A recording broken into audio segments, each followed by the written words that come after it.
Hi friends, welcome to our channel Surya Soumi lifestyle. இன்றைக்கி வந்து பார்த்திங்கன்னா evening to night routine vlog தான்.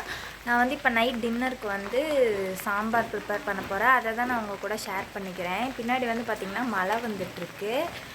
நம்ம வந்து டின்னருக்கான வேலையை பார்க்க போகிறோம். நீங்கள் இப்போ தான் நம்ம சேனலை ஃபஸ்ட் டைம் பார்க்குறீங்கன்னா மறக்காமல் லைக் பண்ணுங்கள், ஷேர் பண்ணுங்கள், கமெண்ட் பண்ணுங்கள். நம்ம சேனலை சப்ஸ்கிரைப் பண்ணி பக்கத்தில் இருக்க பெல் ஐக்கானை கிளிக் பண்ணிக்கோங்க. அப்போ தான் நான் போடுற வீடியோஸ் உங்களுக்கு வரும். வாங்க வீடியோக்குள்ளே போகலாம். இப்போ வந்து பார்த்திங்கன்னா சாம்பாருக்கு தேவையானது எல்லாமே வந்து எடுத்து வச்சுருக்கேன். பார்த்திங்கன்னா நைட்டுக்கு வந்து டிஃபன் சாம்பார் தான் செய்ய போகிறோம். பருப்பு சாம்பார் தான். இதுக்கு வந்து பார்த்திங்கன்னா நான் வெஜிடபிள்ஸ் போட்டு செய்ய போகிறேன். கேரட், பீன்ஸு, உருளைக்கிழங்கு, தக்காளி, வெங்காயம், பூண்டு, பச்சை மிளகாய் இதெல்லாம் எடுத்து வச்சுருக்கேன். இதெல்லாம் கட் பண்ணலாம் ஃபஸ்ட்டு க்ளீன் பண்ணிவிட்டு. அதுக்கப்புறம் குக்கரில் எல்லாத்தையுமே ஒட்டுக்கா போட்டு தான் செய்ய போகிறேன். இது ரொம்ப சிம்பிளாகவும் செஞ்சிடலாம். இதெல்லாம் ரெடி பண்ணதான் கொஞ்சம் டைம் எடுக்கும். பார்க்கலாம் வாங்க. இது வந்து இப்போ எல்லாமே கட் பண்ணி எடுத்துக்கலாம். ஃபஸ்ட்டு நீங்கள் வந்து பார்த்தீங்கன்னா நம்ம சேனலில் இதுதான் வந்து ஃபஸ்ட்டு வீடியோ, லாங் வீடியோவை நான் ஷேர் பண்ணுறேன். ரெசிபியெல்லாம் வந்து ஷேர் பண்ணுறேன். இது வந்து ஃபஸ்ட்டு வாய்ஸ் கொடுக்கறது இதுதான் டேரக்ட் வாய்ஸு. சவுண்டு கேட்குதான்னு சொல்லுங்கள் அப்படி மறக்காமல். நான் வந்து நிறைய சமைப்பேன்லாம் தெரியாது. நான் என்ன சமைக்கிறேனோ அது வந்து உங்கள் கூட ஷேர் பண்ணுறேன். நீங்களும் ட்ரை பண்ணி பாருங்கள். அதுக்குன்னு பெரிய சமையல்லாம் எனக்கு ஒன்றும் பெருசாக தெரியாது. ஏதோ எனக்கு தெரிஞ்சதை நான் உங்கள் கூட ஷேர் பண்ணுறேன். ஃபஸ்ட் டைம் லாங் வீடியோ எடுக்கிறதுனால என்னமோ எனக்கே நல்லா இல்லாத மாதிரி தான் தோணுது.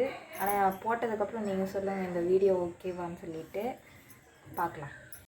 இது வந்து பார்த்திங்கன்னா டைரக்ட் வாய்ஸ் தான் கொடுத்துருந்தேன். ஆனால் அதில் வந்து பார்த்திங்கன்னா கொஞ்சம் சவுண்ட் வந்துகிட்டே இருந்தனால நான் இந்த கிளிப்ஸுக்கு வந்து பார்த்திங்கன்னா வீடியோ எடுத்துகிட்டு அந்த வாய்ஸ் எடுத்துகிட்டு தான் இது கொடுத்துட்ருக்கேன். நெக்ஸ்ட்டு விலாக் வந்து நான் முடிஞ்ச அளவுக்கு நல்ல விலாகாக எடுத்து ஃபுல்லாக ஷேர் பண்ண ட்ரை பண்ணுறேன். இது ஃபஸ்ட்டு எடுக்கிறனால கொஞ்சம் சொதப்பலாக தான் இருக்குது, அட்ஜஸ்ட் பண்ணிக்கோங்க. சாம்பார் வைக்கிறதுக்கு வந்து நான் வந்து ஒரு 1.25 டம்ளர் பருப்பை வந்து வாஷ் பண்ணிவிட்டு எடுத்து அதில் வந்து தண்ணி ஊற்றிட்டு தேவையான அளவு மஞ்சள் தூள், ஜீரகம், மிளகு, பெருங்காயத்தூள் கொஞ்சம் போட்டுக்கோங்க. அதுக்கப்புறம் வந்து பார்த்திங்கன்னா நம்ம கட் பண்ணி வச்சுருக்கோம்ல பச்சை மிளகாய் ஒரு 2, வரமிளகாய் 1, அப்புறம் வந்து ஒரு 5-6 பல் பூண்டு உளிச்சு வச்சுருக்கோம். அது வெங்காயம், தக்காளி, அப்புறம் கல்லுப்பு இது எல்லாத்தையுமே வந்து கட் பண்ணி வச்சுருக்கோம். பார்த்திங்களா, அது எல்லாமே நம்ம அப்படியே பச்சையாக இதில் ஆட் பண்ணிவிட்டு இதில் வெஜிடபிள்ஸ்க்கு வந்து கேரட்டு, பீன்ஸு, உருளைக்கிழங்கு இந்த 3மே எடுத்து வச்சுருக்கேன். அதை வந்து பார்த்திங்கன்னா தண்ணியில் போட்டு வாஷ் பண்ணி வச்சுருக்கேன். அதையுமே இதுலேயே வந்து பார்த்திங்கன்னா நான் கட் பண்ணி போட்டுக்க போகிறேன்.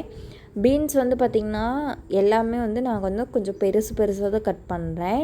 நம்ம இதை குக்கரில் வந்து விசில் விட்டு எடுக்கிறனால பெருசாக கட் பண்ணிங்கன்னா தான் உங்களுக்கு வந்து பார்த்திங்கன்னா குலையாமல் இருக்கும். ரொம்ப குட்டியாக போட்டிங்கன்னா அது இருக்கிறதே தெரியாத மாதிரி ஆகிடும். அதனால் எல்லாமே வந்து பார்த்திங்கன்னா நான் பெருசாக தான் போட்டுக்கிறேன். டிஃபன் சாம்பாருக்கே வந்து பார்த்திங்கன்னா நீங்கள் இந்த மாதிரி பெருசாக போட்டிங்கன்னா தான் கொஞ்சம் வந்து பார்த்திங்கன்னா டேஸ்ட்டுமே நல்லாயிருக்கும். கேரட் வந்து பார்த்திங்கன்னா ஒரு 3 கேரட் வந்து எடுத்து வச்சுருக்கேன். அந்த கேரட்டையுமே வந்து பார்த்திங்கன்னா வட்டமாக நல்லா கொஞ்சம் பெருசாகவே போட்டுக்கோங்க.